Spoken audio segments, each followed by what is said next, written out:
Hey y'all, welcome back. I'm Chann. You're watching Made by Chann, and today I thought I'd do a crafty catch-up video.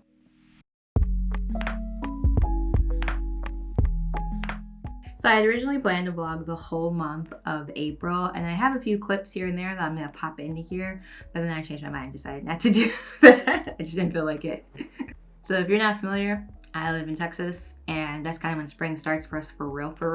So the weather was nice, and I did quite a few things. At the beginning of the month, I went to the Deep Ellum Arts Festival, which if you're unfamiliar with the area, it's also known as the Dallas Arts Festival, but they have all these vendors come, there's live music, it's very cool. I've been before pre-pandemic, I had not been post-shutdown. It's a very different experience.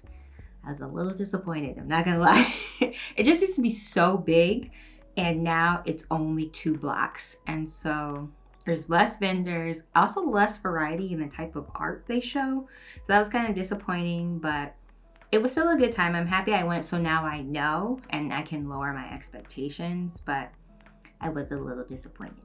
I'm happy I left the house and did something though. Then I've been doing a lot of thrifting the past couple weeks. Some days I come up empty-handed, others not so much. But this past weekend, I got some good stuff. I went to a few thrift stores I've never been to before that are pretty well known in Dallas. So the first one I went to was Dolly Python. I had always heard about this store, but I'd never been there. I'm happy I finally went. I didn't see anything that I really loved. There was this one dress that I kind of wish I went back for now. But beyond that, I didn't pick up anything there. And then I also went to East Side, or is it East Vintage Dallas or East Side Dallas? I'll put the name on the screen. And that store was, one is much brighter than Dolly Python, but they had vintage sewing patterns, which I was not expecting to find, and oh, I had to show with strength. So I picked up 4. I'll show you all 4, and you tell me which ones you like. Also, I'm starting to build quite the vintage pattern collection. If you'd like to see my collection, I can show it to you. It's not super big, so it won't be super long video, but if you want to see it, you let me know. But anyway, let me show you the patterns I picked up. So the first one is this Butterick one. It is Butterick 6667. And I think this is a 1970s pattern. I haven't looked up any information about it yet, but all the pieces are there, even though one dress is cut. And I love when they have little notes on them from the people who owned them. I think that's so cute. But this is just a shirt dress. So they have 2 regular shirt dresses, and then it has 2 different views for the sleeves, and then one is a shirt and a top. Or that doesn't make sense. One is a blouse and a skirt combination, and they just have a tie strap to go around, or a belt, tie belt to go around them. I just thought this would be a good throw on and go dress. I've owned a dress like this before, which is how I know that I would like it. But very cute, and I like the vintage patterns, don't have that many pieces, and this one doesn't. So I do want to try this. And then another one should not surprise. I really do need to stop buying dresses that look like this. I can't help it though. So this is a very easy Vogue. And it's just a fit and flare dress, or like a trapeze style dress, A-line dress. And also, I think it's only 4 pieces. Yeah, this one I think I'm gonna try this summer because I think it will be so cute. And I like, my attitude for summer dresses, I told you in my spring warm weather sewing plans video, is I just don't wear pants, basically. I wear dresses and skirts all season long. So I'm trying to build up enough dresses and skirts to last me through the warm weather, which is typically through October in Texas. And then these last 2, so I've never seen these types of patterns in person. I've only ever seen them on Etsy or eBay. So I was so excited when I saw these. This one is called a Vogue basic dress. So you can make, I think there's 5 dresses, and then you can do all the type of combinations you want. This is Vogue 1424. So I want to do View D and add a collar to it, so it's button up flare with a collar, and then I also would like to do it sleeveless, and I think it would be really cute. This is going to actually be made pretty quickly, I think. You'll see it soon. Well, you'll see it within the next couple months because I have some things on the docket. And then the last one is very special. Now, before you say, where are you going to wear this? Just hear me out. It is a L'Enfant designer pattern. It is a coat and a, how would I describe this? Like long shorts and shirt combination. And they had a lot of designer patterns. They had a Dior one. They had Calvin Klein. The Dior one I didn't buy because I was like, you don't like this dress. like this, you would just be buying this. You could have a Dior pattern, but like you don't actually like this dress. So I'm happy I didn't buy it. And this one, her handwriting says please return because people used to do pattern swaps. But I want to make the coat from it. Oh, it also has a skirt option. Oh, is it a romper? It's a jumpsuit. I love that. So you could have a coat with a matching skirt. Very cute. So I want to make the coat. I think I'd probably make it out of wool, to be honest with you.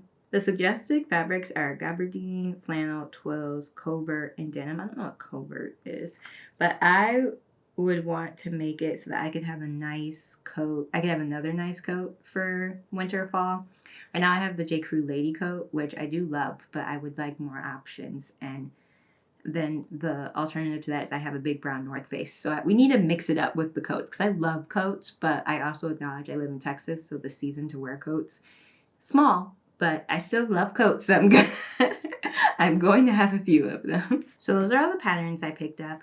Now let's get into things I've been working on and things I've completed. I've tried something new that I've never done before, which is make 2 dresses at the same time, as well as remake a dress that I've already made before that I love, because as Cheyenne says, or is her name Cheyenne? No, Chann says from Kittenish Behavior, you do all these mods to the patterns to make it work for you and you never make it again. It's like, it's kind of a waste of money. I'm just gonna be honest. So I am making the McCall's M7949. I already have one of these dresses, but I always consider the first one to kind of be a wearable mock-up and then go back and make more if you want. Now I'm making more. So I'm currently in the process of making one out of this blue pinstripe fabric. I've already finished most of the bodice and actually most of the skirt. I am recording the whole process, and I just need to put the sleeves in and then attach the skirt to the bodice and it's done. And then I also have one in this cotton voile. I've never sewed with voile before, but it's very soft. And I love both of these and cannot wait for them to be finished. I'll talk more about the specs in the videos, but they do fit really well. And they do require a lot of buttons, so that's probably going to be the longest part about it. But I'm so happy that I have made more of these. I actually do want to make one more. I just don't have the fabric for it, but I am finally going to have duplicates of my favorite dress, and that's just really exciting for me. Another dress that I made, I also did record the process, is I talked about it in my sewing plans that I wanted to make this Reformation dress. I'm going to pop in a picture of it or a video of it here because it's sitting on my dress form.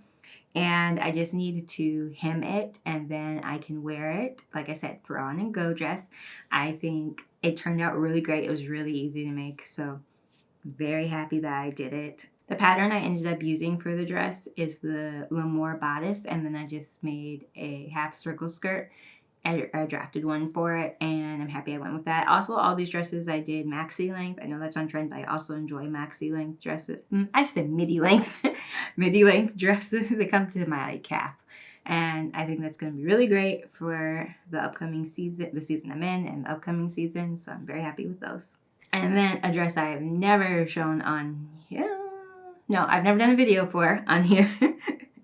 So I was a part of the Style Maker Spring Maker event or launch, and so I made this dress out of rayon that they supplied me with, and I was gonna make a video about it, but I ran out of time because I love the fabric so much I could not figure out what I wanted to do with it, which has never happened before. I just didn't want to disappoint the fabric, but I was on a time crunch, so I had to make it. But it turned out so great. The only thing is I wish I would have put pockets in it, but besides that, like, it's wonderful. I consciously didn't because I didn't want it to weigh the dress down, but it's so flowy and swooshy. I love to wear it. I'm a fan if you cannot tell. And it, like, I guess it did well with the post because the fabric sold out. So I was very honored. Another dress I made, or the last dress we're going to talk about actually, is I was a pattern tester for Thrills and Stitches, and I tested her Amelia dress, which actually really turned out great because I had been planning on following her video to make this dress anyway. But let me show you. So this is the dress. This is also made out of rayon. If you can't tell, I have a thing with rayon. And this dress, I like love it. I almost wore it for Easter, but I wore my Vicky So's linen instead. It was a very hard decision to make. I think I might wear this for Mother's Day, but I fully lined it, and the only issue with this dress is that the waist is too long. I should have shortened it, but that's fine. If it truly bothered me, I could shorten it, but it doesn't bother me enough to fix it right now. The dress itself, it is beginner, I think it's beginner friendly, but it's also really, it looks great on a lot of body types, and it's a really good hourglass figure flattering dress as well. It has a curved French dart on it, which is also very pretty. And yeah, I do like this dress a lot, and I will probably be wearing it on Mother's Day, and I'll post pics in it when I do. So we need to talk about my Zimmerman experience. So I went to the Zimmerman store to do some research for the dress I'm going to be making. I have figured out my fabric. I have ordered my trim. I'll show you the trim in a second. But it was a really good experience, and I was a little nervous because the reviews on the store were kind of mixed, but like the people were so nice. I had looked up what my sizes would be before and looked up the type of dresses I want to try on before. I tried on 2 dresses, as you'll see. One is the, what did I say? I wanted a button front shirt with a collar and a slightly flared skirt. Tried that on, loved it, so I know I'm going to like this Vogue pattern. And the other one I tried on, I would say, is a pretty much signature Zimmerman look or dress, and I learned a lot. I will talk about it more in the video, but I did a lot of research in the fitting room. Let's just say I brought my tape measure and took a lot of notes about the dress. But it was very helpful because I'd never seen a dress constructed like that before. And like I've tried on expensive dresses before, but I didn't sew, so I didn't understand the craftsmanship that go into that. And there's a lot of hand sewing is what I learned. There's just like a lot of like little details that a machine could not just do. It was very eye-opening. I can't wait to make that. That is coming up soon. I ordered this trim. I got it from Etsy. I'd say I link it below, but I bought almost all of it. I got 10 yards of it. And so Zimmerman trim, I call it doily lace trim because that's what it looks like lace curtains. I didn't want that.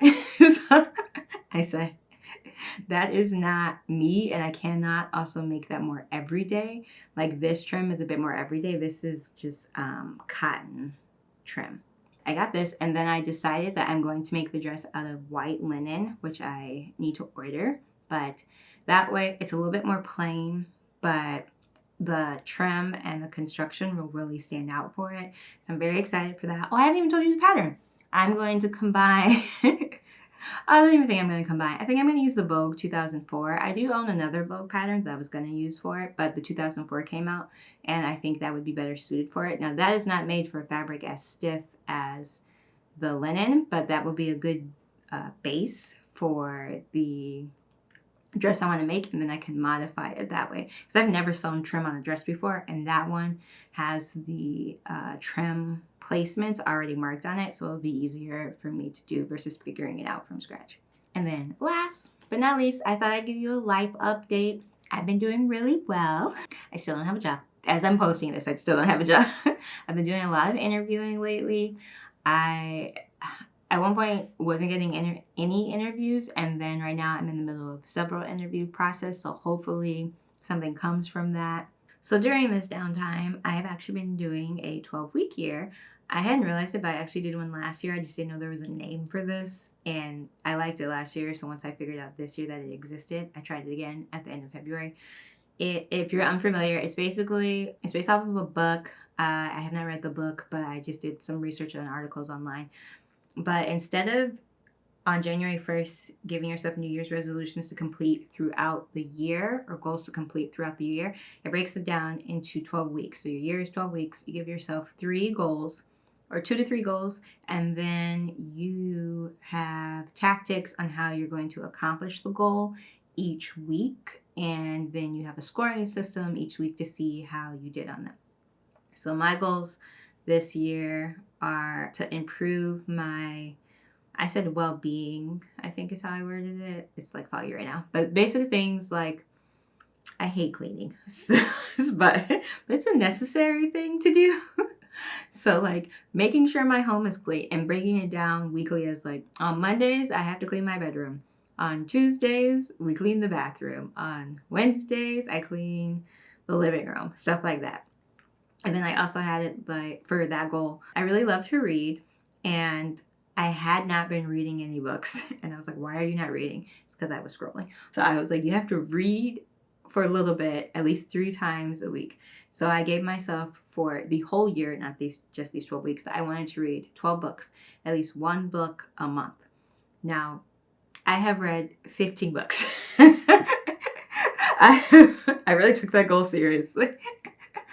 So I've been reading every day. I'm on a streak with my Kindle. Like, it's going really well. So I really love it. I've been reading before bed.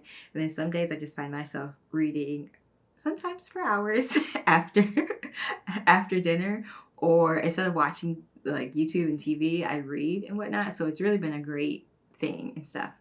My Kindle, I had a Kindle for a very long time, but it's really just, I really loved it again and changed my life. And I had other goals in that personal one, but like little things like that, like there's no reason that I should not be doing the things that I want to do. So that is what that goal was. And then I also had the goal of to lose 7 pounds. That has not happened. We'll talk about that in a second.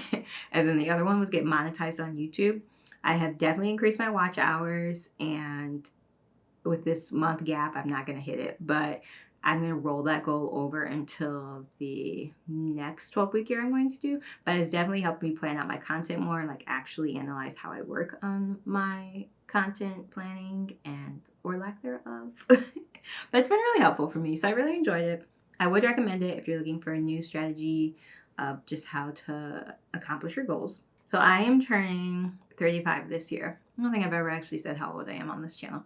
But when I turned 30, I decided that I wanted to be in the best shape of my life, physically and mentally, and really work towards that. I started on Jan 1, and my birthday's in August. So like for the next 8 months, I worked on that, and I was very happy that entire year. And like 30 was a really great year for me. And I'm 35, and it just occurred to me that I was going to be 35 this year in April. So I have 4 months to go. So we're starting a little bit behind, but I made a bucket list of things I want to do when I turn 35, like leading up to 35, and then like in the year of 35. So some of those things I will share, some I will not, but I would also, again, like to be in the best shape I can be physically and mentally. So with the fitness thing, I had a real heart-to-heart with myself, because I have the data, because I track my macros in an app, and I track my workouts in an app, and I have a Fitbit. And so I said, I have been working out consistently since October. And so I looked at the data of the last 90 days to see, like, have you actually been tracking your meals every day like you're supposed to, and actually been within your macros? And have I actually been working out? I have a 4-day training program. I was like, actually been working out 4 days a week. The data was not great.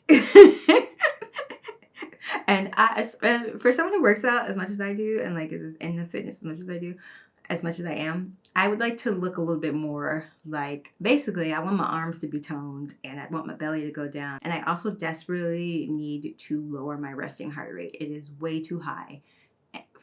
It's still in normal range, but it's near the top. So I need to bring that down. So I am putting myself on an 8-week journey to as like a one last attempt to actually follow my training plan, follow my nutrition, and also bring in more cardio to actually hit my goals. And if I can't do it by myself in 8 weeks, I shouldn't say finally, but I will hire a coach. I've had a coach before. It was not a great experience, which is why I've been trying to do it again. But I'm going to try one last attempt to do it, just me. And if it's not working, then I will get some more help.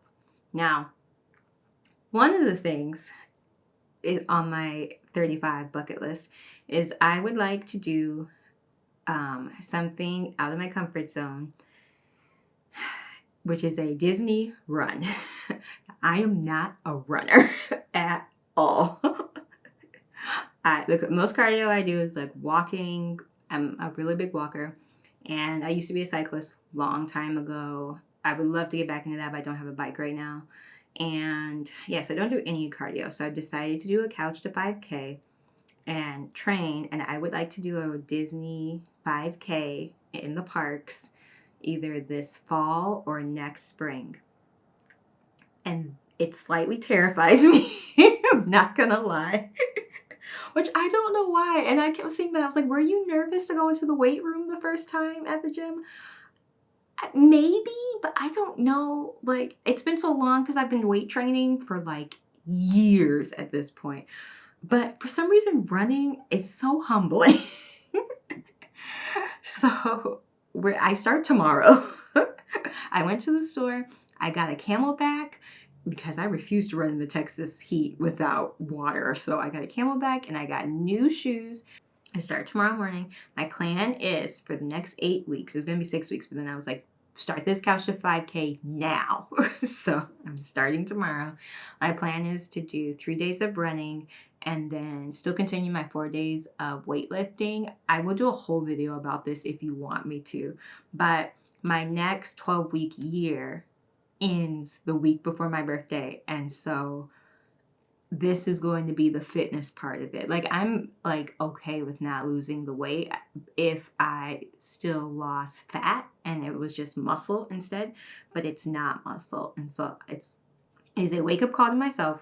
I feel like I'm rambling a little bit, but basically the point is I need to be better about incorporating cardio because I have to improve my cardiovascular health. Like, I have no option because my heart rate cannot be as high as it is, and I need to lower my BMI. I'm fixing it, basically. I feel like if I talk about it, and I'm now posting this on the internet, like, this will help hold me accountable to making it happen. But very nervous about it. Very nervous. Anyway, that's what's going on with my personal life. Yeah. All right. Well, oh, and one more thing. Because I have been into reading so much, I want to make a sleeve for my Kindle, like a book sleeve, but for my Kindle. That's a thing I realized. If you'd like to see that video, please comment down below and let me know. But that's everything that's new with me. I plan on, as soon as I finish these M7974s, I'm going to post a video about that. And then I think the project I'm going to work on after that is either going to be the Vogue or the Zimmerman dress. We'll see. TBD, I have no idea. But if you like this video, please give it a like. I missed you all, and comment down below what are your thoughts. I know I asked you all a lot of questions throughout this video and I shared a lot, but I'll see you on the next one. Bye.